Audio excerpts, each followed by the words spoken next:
when you look back on last year, like kickoff-wise, rule-wise, what were kind of your grand takeaways about the changes and you guys dealing with those changes? From a just overview of like kickoff rule-wise, obviously, you know, it's a good change that we're going to have more plays of special teams that were in the game. It wasn't a huge increase like was probably advertised. So 2 years ago, there was 21% of all kickoffs were returned. Last year, only 32%, so it was a little bit of an increase. Obviously, they're adjusting that rule to make the touchback go to the 35 this year to try and increase or entice even more opportunities for returns. There's certainly a learning curve, you know, as we talked all last year, trying to figure out different ways to adjust and handle the new rule for kickoff. I think that'll certainly take off even more this year when there's more opportunities for returns and things. It's kind of a little bit of a feast or a famine play as you kind of try to figure out some of those things. So the average starting field position on returns was around the 29-yard line. However, what you could see last year when you look at the numbers, there were I believe it was 56 returns of over 40 yards, which is the most in 8 years, with only 32% of all kickoffs returned, which is the second lowest number in NFL history, but it was the most explosive returns of 8 years. So you kind of see like, hey, on kickoff, it's really important to win your one-on-one matchup and find different ways to create levels. So really focusing on different ways to improve technique and have scheme in different ways to be unpredictable with kicking the ball, especially as there's going to be more of an incentive to have more kickoffs that are forced for returns this year instead of giving a touchback at the 35-yard line. So certainly a lot of ways to continue to study and try and improve that. We did not have very many returns against us last year. So last year, you know, we talked about at the end of the year, we only had 13 returns against us the whole year, really small sample size. Not the end result that certainly we want, which really has to do with the New York Giants game. When there's one really bad rep or one really good rep in a very small sample size, those statistics are going to be really skewed, and we did a really poor job allowing a big return in that Giants game. So that's something that we can't allow to happen this year, and that's a really huge focal point for us to make sure we make those necessary improvements, as there's certainly going to be a lot more action this year on kickoff. What's your impression of Spencer Shrader? I know you had him early last year, small sample size for him as a rookie, but obviously he's going to get an opportunity to kick here. Yeah, really excited to have him back. Think he's really talented, certainly has a lot of upside.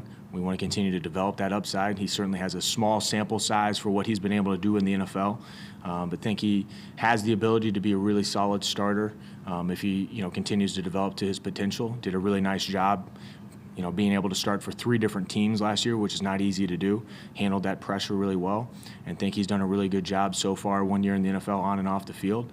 So we're just looking forward to. We have 2 vets that are in the room with Luke Rhodes and Rigo Sanchez, and just letting him work with those guys as much as humanly possible here over OTAs and training camp to help him take that next step. But really excited to have him. We think he's got a lot of upside. He's, you know, got a lot of potential and could be really successful in the NFL. We've got another guy coming in Maddox Trujillo, that we think is very similar to Spencer was last year. Another guy that maybe statistically wasn't what, you know, you would think you'd be looking for from a college standpoint, less than 80% kicker, which was similar to what Spencer was. But you can see a lot of guys like even Harrison Butker was a less than 80% kicker in college that are able to, if they have that talent and right mental makeup, be able to take that next step.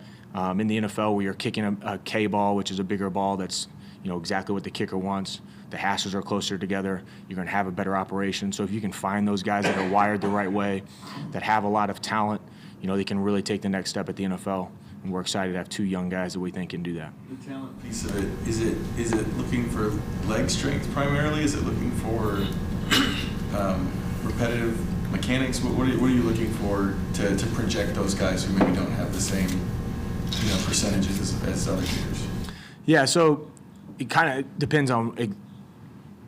There's certainly like, hey, the most important thing is you need to be consistent, right? Because we want people that are going to make field goals. But as you're trying to project, like, who can we get somebody that can be consistent and be a really solid NFL starting place kicker, we're looking for somebody that, number one, is going to have a really special leg or leg talent, so leg strength. So what's their trajectory they're getting on their kicks?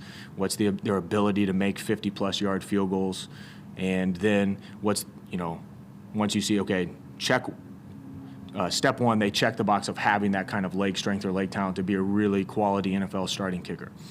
The next step is, do they have the mental makeup to be able to handle the pressure of being an NFL starting kicker? Do they have the mental makeup and ability to focus and prepare both on and off the field, that's going to allow them to then be able to have consistent mechanics, a consistent routine on a daily basis to be able to then be successful.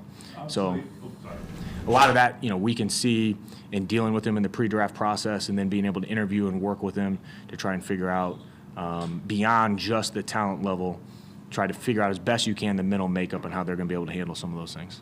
Sorry, that was rude. You're good. Obviously, the coaching staff gets involved in draft analysis in the draft room beforehand.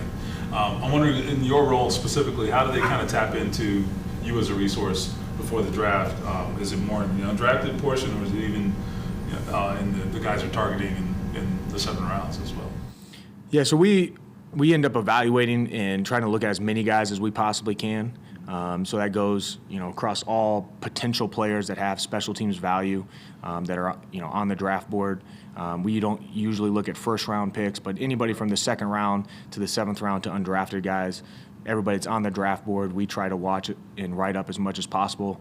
Then when we have the draft meetings, we give, our evaluation of them from their special teams value. Obviously, the more value these guys have, especially when you're looking at guys from the 3rd round on, that's going to help them increase their probability of having more of a role or getting drafted. So we evaluate as many of those guys as possible, and then certainly we have as big a hand as we can for late round guys and free agents, since those are guys that are certainly going to have to make it on special teams. With the new kickoff rules and college not having that necessarily, that kickoff aspect, but you haven't done it last year, how did that change maybe your evaluation of guys when you were looking at them of okay, well, they haven't done this at the NFL level, but we now know a little better what it takes at the NFL level? Yeah, for sure. Good question. So, when we evaluate, always when we evaluate guys, we're going to watch every special teams rep that they've had, because usually a lot of them maybe don't even have a ton of special teams reps. So it's easy for us to be able to pull up a cut up to watch all the special teams reps they've done, and then we can go from there to supplement to see how they do at the point of attack and other phases. So when we watch them on kickoff and kickoff return, I think it's a little bit easier to be okay, hey, maybe this guy struggles a little bit in the college or the old kickoff model, but because you don't have to drop 30 yards and flip your hips and then sink, which is harder for a lot of guys to do on kickoff return, we can say, okay, hey, he's got the play strength, he's got the lateral ability to be able to move, he's got the strain and finish, he has instincts to understand leverage.